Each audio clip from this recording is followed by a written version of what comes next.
Si tu es chrétien ou croyant, bien-aimé, suis-nous jusqu'à la fin de cette vidéo.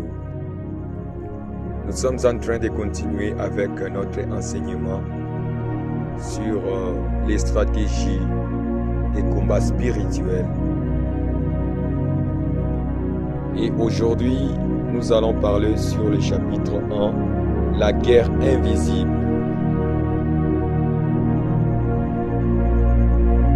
Les versets clés des articles de la guerre, nous sommes dans l'épître aux Éphésiens, chapitre 6, verset 12. Nous allons lire la parole de Dieu.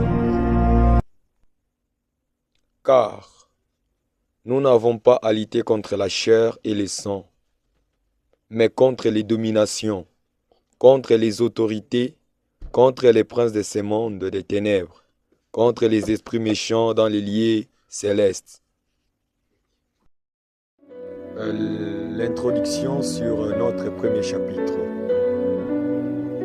Comme vous avez appris au début de cet enseignement, il y a une guerre formidable qui se livre dans le monde aujourd'hui. C'est un conflit entre des nations, ni entre des tribus, ni entre des dirigeants gouvernementaux.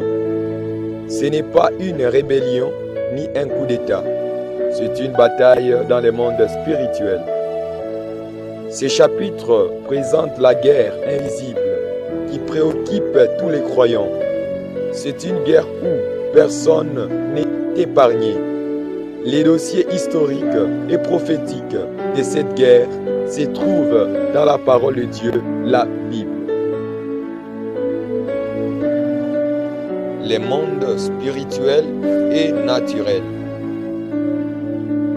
D'abord, il est nécessaire de comprendre les deux mondes qui existent, les naturels et les spirituels. Avant d'essayer de comprendre la guerre invisible, l'homme existe en deux mondes, le monde naturel et le monde spirituel. Le monde naturel est visible et matériel. Nous sentons, nous touchons, nous entendons et nous goûtons. Les pays, la nation, la ville ou les villages où nous vivons est une partie du monde naturel. Vous êtes résident d'un royaume naturel qui se trouve en un des continents visibles de ce monde naturel. Vous pouvez voir les peuples qui vivent dans votre environnement. Vous pouvez vous communiquer. Vous éprouvez la vie, les sons et l'odeur alentour de vous. Mais il y a un autre monde où vous vivez. Ce monde est spirituel.